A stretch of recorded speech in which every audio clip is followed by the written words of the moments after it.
Good morning. Welcome to RealE Talk with Lisa Wilson, and Tiffany Cofield, where we speak fluent sarcasm. We're very good at it. Some call us experts. Today, since we have been talking about documents and educating the public on things like the working with real estate agents, and we talked about buyer agency, we talked about listing agreements, even terminations. Let's talk a little bit about the actual offer to purchase. There are three available to us within our documents. One is for residential property, one is for vacant land, and one is specifically for new construction. Although most builders have their own contracts that we complete for our buyers. But let's focus on our main specialty, which is residential real estate, and the 2T offer to purchase. This is a 16-page document. And again, if you have purchased a home in North Carolina, chances are that you have electronically filed or signed the 16-page document, but has your agent truly explained the verbiage in this document? And that's what we're here for. We're here to educate and go a step above everybody else. That's our goal. So what is the 2T offer to purchase? Well, this is your contract. It spells out many, many things. I'm going to try to go through this at a pace that isn't too slow and isn't too fast, because you know I love to talk. So we will fill this out and go through it with you. It is completed with the seller's full name, legal name, the buyer's legal name. It might be a person or it might be an entity. It might be an LLC. Investors, for instance. It spells out the property address. Then we go in and we look at all the legal aspects, the lot, the unit, the block, the section, the subdivision, condominium, the plat book, the map book. You know, I'm looking for a survey. And other aspects that we as agents will research. It also asks if there's a mobile home on it or manufactured home. Then there is the purchase price. There's a place for the due diligence. There's a place for earnest money. There's a place for additional earnest money if some of you are feeling froggy and really want to, step up your game with your offer. And then the bottom line after all those deductions, but it spells out your offer and how it's going to be presented. Then it talks about what happens to the due diligence and the earnest money in detail. It names an escrow agent or your closing attorney. And typically the buyer will have an attorney and the seller will have an attorney. It's kind of like having two different agents. You each have your own representation legally as well. It spells out the effective date. It spells out the due diligence amount. It spells out the due diligence period. It spells out so many things in detail that there really should be no questions at the end of the day. It spells out your settlement date. These offers have 7 days built in.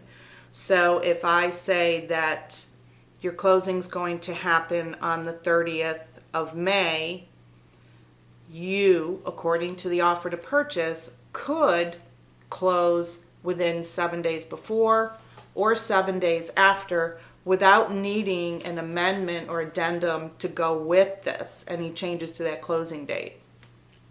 It's all built into the offer to purchase. It talks about the legal process and the fact that here in North Carolina you do need a real estate attorney that is licensed to practice here in North Carolina to do your closing. Only an attorney can do your closing. What do you mean? Fred down the street couldn't do it? Sure, but it won't be legal. Fred, I will work for beer. Sure.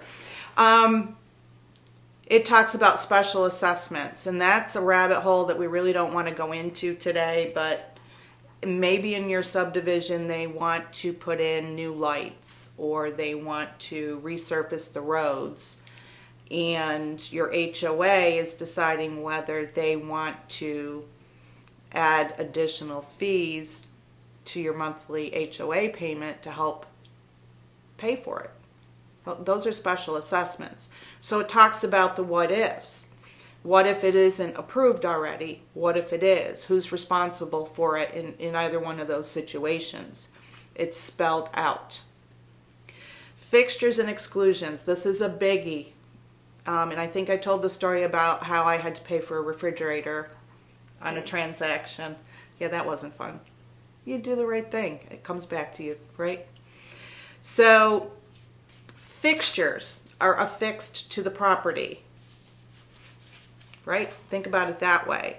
So, specifically, they have a list. It is not exhaustive or all-inclusive, but some examples are alarms and security systems, basketball goals, play equipment, garage door openers, generators that are permanently wired, mailboxes. Yes, we've had somebody take a mailbox.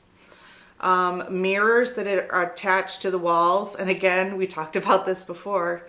To the walls, ceilings, cabinets, and doors. We'll just leave that there. Storage sheds and buildings. Your TV mounts. That's a biggie. You see people take them off the wall. They're supposed to stay. So if you had a TV hanging there on a wall mount, the wall mount stays, but take your TV. Unless you've disclosed that you're taking it. Window or door blinds, shades, curtain, drapery rods, brackets, those kinds of things are spelled out in here. So when in doubt, talk it out with your agent. I mean, don't leave any gray area for anybody. It talks about items in the home that are leased and not owned. So what if you have an appliance that you're on a program or a payment plan with that? It spells it out in here, and it must be disclosed. Any items that don't convey. So if you intend on removing any items, then absolutely spell it out. It must be disclosed. It spells out personal property. So a lot of the bigger kitchens that we see have an unattached kitchen island. It may be on wheels. My husband loves to put everything on wheels so you can move it. So you got a big old island in the middle of the kitchen. It's movable. It's on wheels. That could be considered personal property. It is considered personal property. You need to disclose if you want it in this offer to purchase. Maybe it's excluded in the listing agreement, but it's all spelled out. Again, full disclosure. Don't leave anybody guessing. Another good example that Tiffany brought up was a countertop microwave. Yes, we see a lot of built-ins or attached, but a lot of people still do have little microwaves on the counter. Does it stay or does it go? Then we talk about the due diligence process for the buyer. Are you getting a loan? It gives you time to review documents. It goes through all the things that you should be doing or thinking about during that due diligence process. So many things are disclosed in here. Repairs, improvements, negotiations. Here in North Carolina, property is sold in its current condition. It's an as-is, where-is state. We are just fortunate enough to have a due diligence period, an opportunity to ask for repairs from the sellers. It's not required, but it is something that's negotiated. And remember that when you sign on the dotted line at closing, you are accepting the property in its current condition, which is why we always do a walkthrough before closing to make sure that you are getting the house that you think you're getting or that you saw prior to closing. It discloses if you're paying cash. It discloses if you're getting the loan. And other property. Do you have to sell another house to make this loan work or this purchase work? Oh, what else? Let's see. Goes through some buyer obligations and then touches on the seller obligations. And your agent will fill this part of it out. They'll research and find out if the current seller has owned it for a year, less than a year, doesn't own it yet. Maybe the house was left to them. If it needs a lead-based paint addendum, was it built before 1978? Are there any HOAs or dues?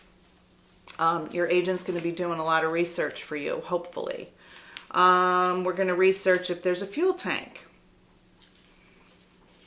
Then we go into the seller obligations. Yeah, we're at 16 pages, folks. The seller has to give you clear title. So the seller agrees to use their best efforts to provide to the closing attorney as soon as reasonably possible, blah, blah, blah, blah. Long paragraphs. They authorize disclosure of information, and they also have to allow access to the property for your inspections, to the agents, for a final walkthrough, and their obligation includes providing utilities through the closing at their cost. So if you tour a property and the power's off, make sure your agent talks to the listing agent and they explain that in the offer to purchase it says the power must be left on. There are some circumstances where that may not be possible, and we've run into those before, but that again is another rabbit hole. The seller is also responsible for removing all of their personal property. So anything in the house goes. Clean the closet out. And it also clearly states in here that all garbage and debris must be removed from the property. And how many times have you moved into a new home and had to clean up the previous owner's mess? That you shouldn't have to. It's clearly spelled out in here. We fill in who the deed's going to be made out to, who's paying any buyer expenses or closing costs. It talks about the HOAs, again, the special assessments, again, and negotiating repairs or improvements. There is so much detail in this. Make sure that your agent goes over this and you ask any and all questions. 16 pages is a lot to take in, but you should walk away from that conversation feeling comfortable that you're making the right decision for you and your family, and that your agent is representing you to the best of their ability. So if you have any questions or about any of the topics that I ran through quickly, just give us a call, 866-9-OFF-ROAD, and we will joyfully answer your questions. There are no secrets, full disclosure, every day. And as always, while you're out there enjoying the gorgeous weather, I'm praying it doesn't rain because I have no doors. Yeah, we're running around Jeep hair. But I see the sun shining now. But while you're out there today enjoying, don't forget, beep at the Jeep.